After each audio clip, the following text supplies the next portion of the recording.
오늘 우리에게 주시는 하나님의 말씀 예레미야 애가 1장 1절부터 22절까지 말씀입니다. 예레미야 애가 1장 1절부터 22절까지 말씀.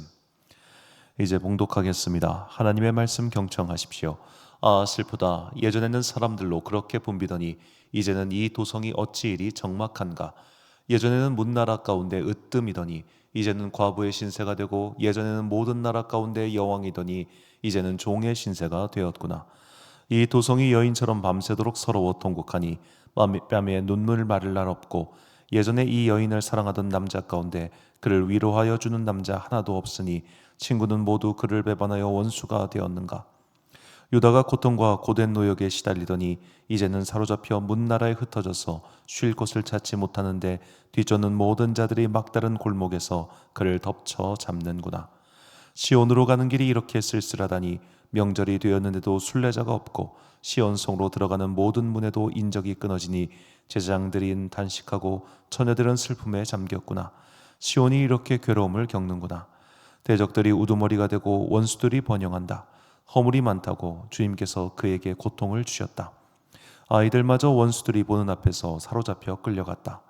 도성 시온이 누리던 모든 영광이 사라지고 지도자들은 뜯은 풀을 찾지 못한 사슴처럼 되어서 뒤쫓는 자들에게 힘 한 번 못 쓴 채 달아나고 말았구나. 예루살렘이 고통과 고난을 겪는 날에 지난날의 그 모든 찬란함을 생각하는구나. 백성이 대적의 손에 잡혀도 돕는 사람이 없고 대적은 그가 망하는 것을 보며 좋아한다. 예루살렘이 그렇게 죄를 짓더니 마침내 조롱거리가 되었구나. 그를 떠받들던 자가 모두 그 벌거벗은 모습을 보고서 그를 업신여기니 이제 한숨 지으며 얼굴을 들지 못한다. 그의 더러움이 치마 속에 있으나 자기의 앞날을 생각하지 않는다. 그렇게 비참해져도 아무도 위로하는 이가 없다. 주님, 원수들이 우쭐댑니다. 나의 이 고통을 살펴주십시오. 대적들이 손을 뻗어 보물을 빼앗습니다. 이방인이 주님의 공회에 들어오지 못하도록 주님께서 이미 금하셨으나 그들이 성소에 침입하는 것을 예루살렘이 보았습니다. 예루살렘 온 백성이 탄식하며 먹거리를 찾습니다. 목숨을 이으려고 배물을 주고서 먹거리를 바꿉니다. 주님, 이 비천한 신세를 살펴주십시오. 길 가는 모든 나그네들이여, 이 일이 그대들과는 관계가 없는가? 주님께서 분노하신 날에 내리신 이 슬픔, 내가 겪는 이러한 슬픔이 어디에 또 있단 말인가?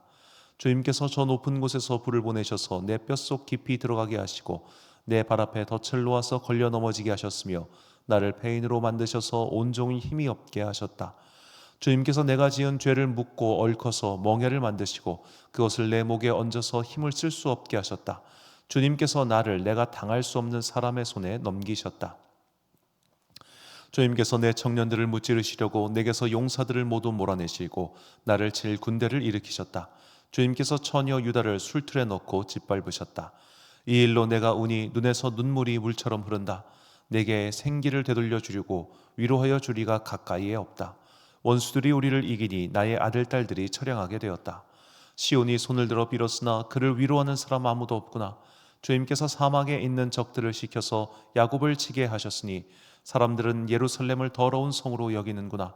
주님께서 하신 일은 옳으나 나는 주님의 말씀을 거역하였다.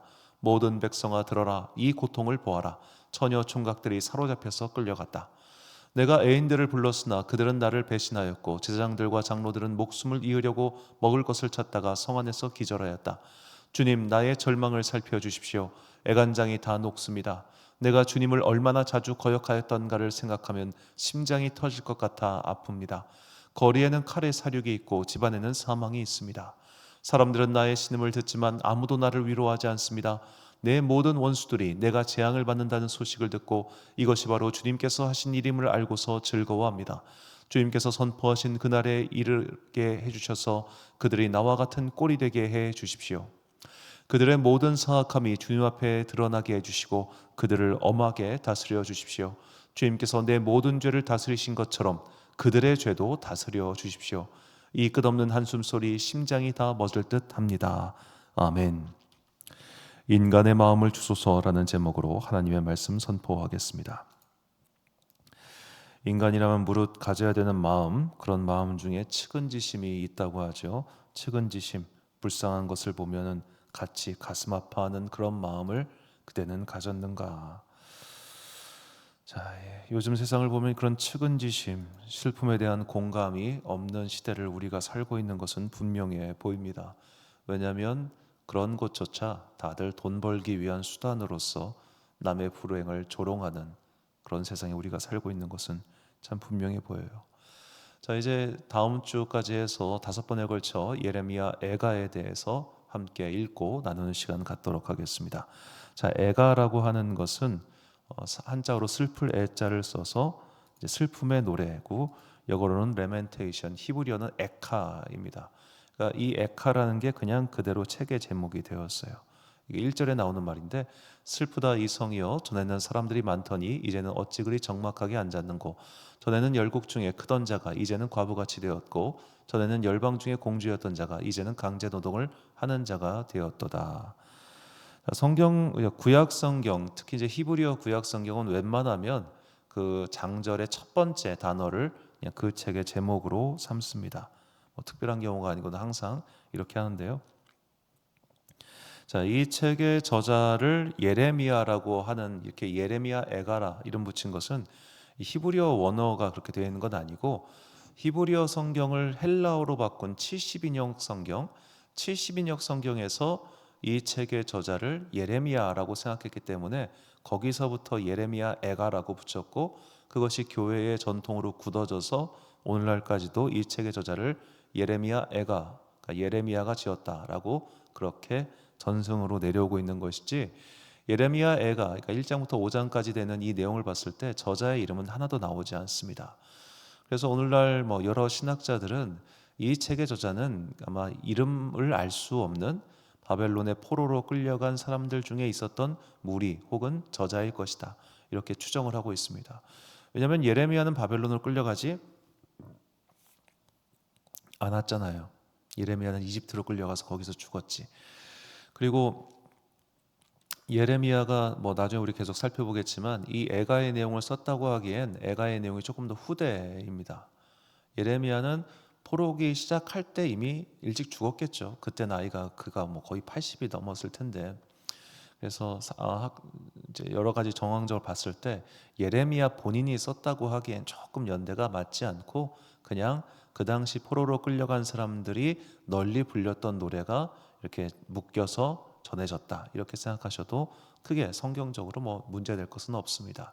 여하튼 예레미야 애가라고 하는 제목을 쓴 거는 원래 히브리어 성경 전통이 아니라 헬라어 성경 전통이 그렇게 했었고, 그것을 이제 뭐 복잡한 성경 번역 과정, 헬라어 성경을 라틴어로 번역하고 또 라틴어 성경을 각자 민족의 언어로 번역하는 과정에서 그냥 교회의 전통이 그것을 인정하고 있었기 때문에 받아들인 것이지, 성경 전체가 다 이것을 예레미야가 썼다라고 증언하는 부분은 안 나오기 때문에 그냥 무명의 저자가 썼다고 생각하셔도 크게 이상은 없습니다.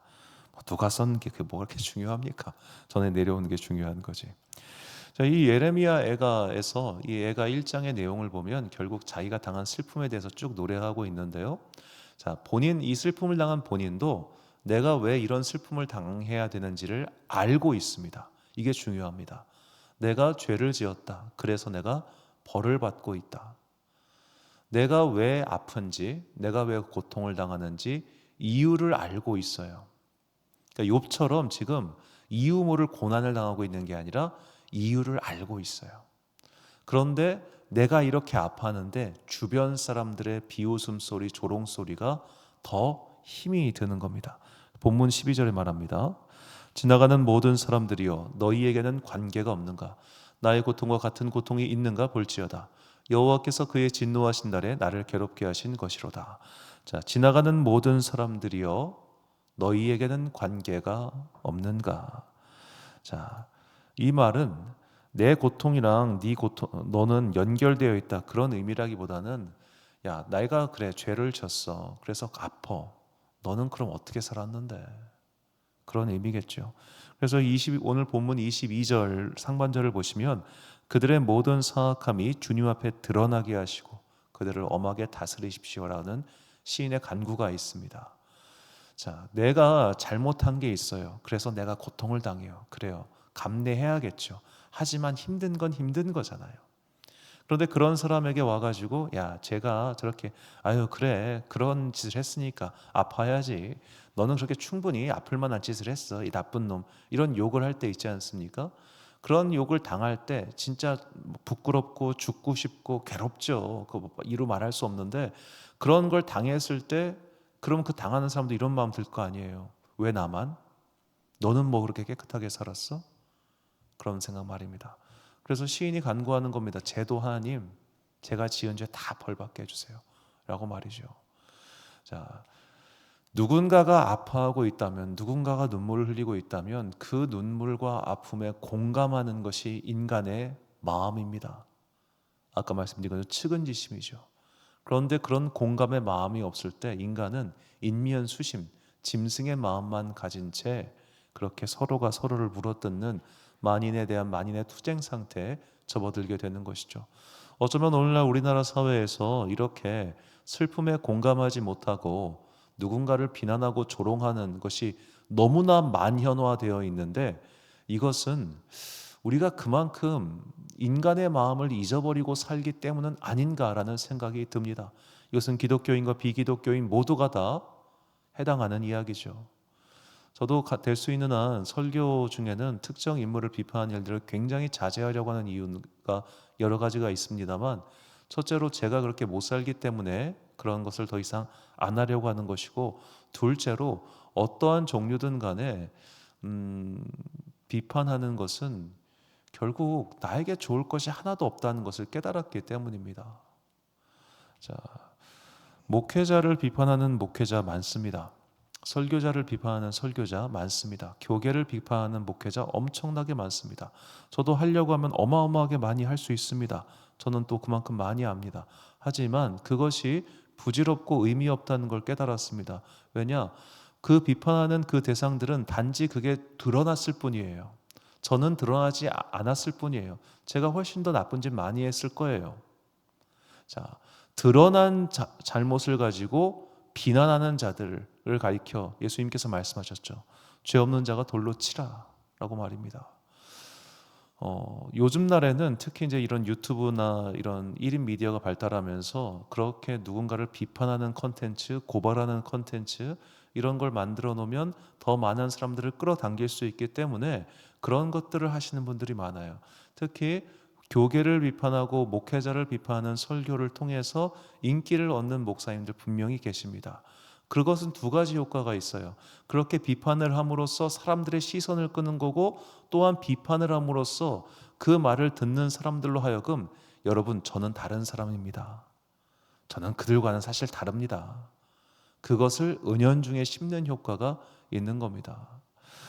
그래서 그런 것들은 결국 사람에 대한 애틋한 마음이 없기 때문에 생기는 것은 아닌가.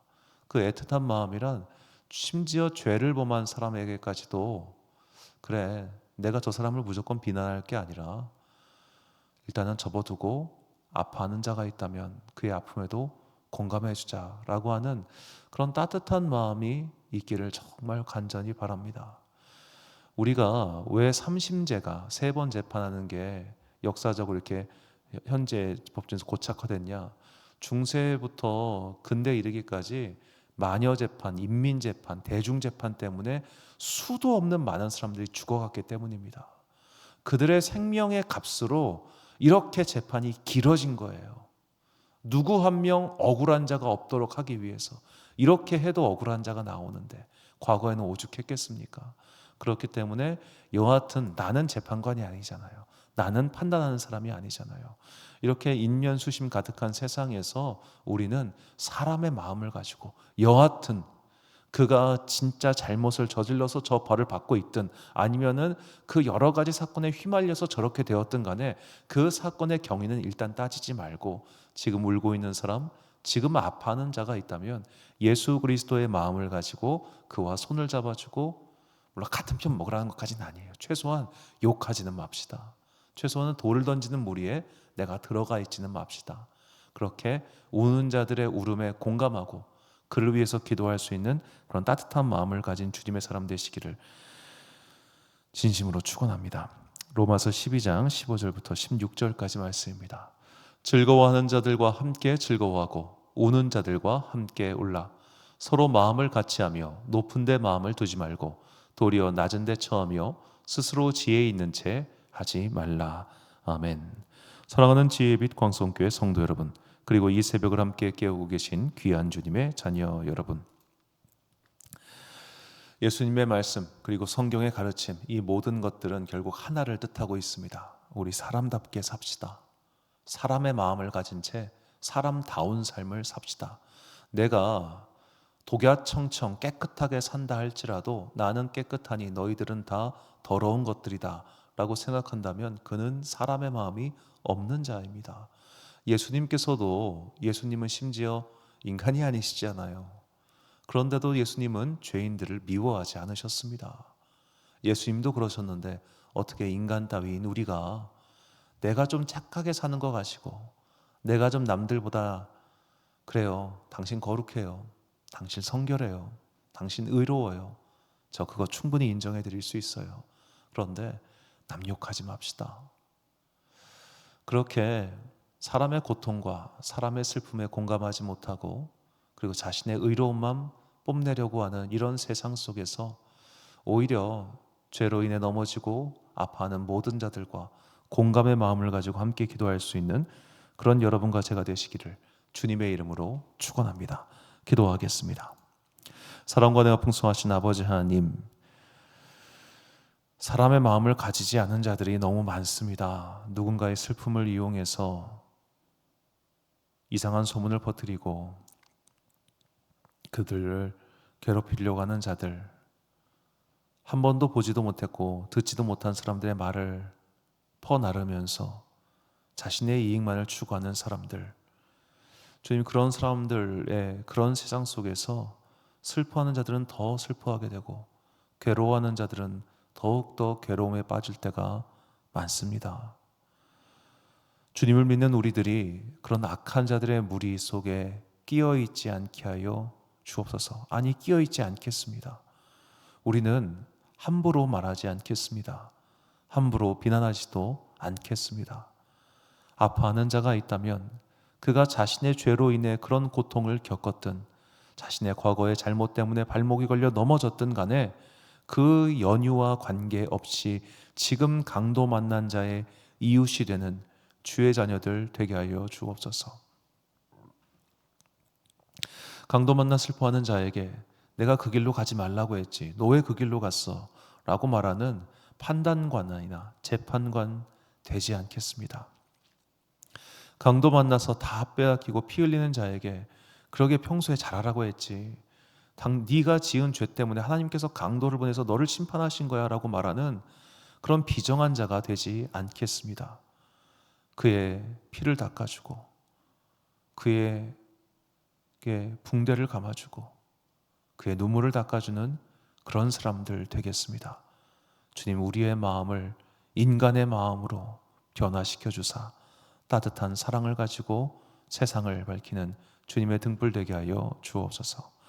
이제 내일부터 1박 2일 동안 알파 청소년 캠프 시작합니다. 주님께서 이 캠프의 일정 가운데 함께 해주시고 모든 일들이 순적하게 진행되게 하시며 따뜻한 성령의 은총으로 말미암아 아이들의 치유와 변화가 일어나게 하여 주옵소서. 행사의 모든 시간들이 안전하게 진행되게 하사 주님의 나라의 일들이 속속들이 일어나기를 간절히 소망하오며 이 모든 말씀 우리 구주 예수 그리스도의 이름으로 기도드립니다. 아멘. 오늘의 기도 제목입니다. 마음이 비틀린 사람은 공감할 수 없습니다. 슬퍼하는 자와 함께 슬퍼하고 기뻐하는 사람과 함께 기뻐할 수 있는 공감의 마음을 달라고 기도하십시오. 오늘 주신 기도의 제목 가지고 기도와 묵상에 힘쓰는 하루 되시길 바랍니다. 기도하겠습니다.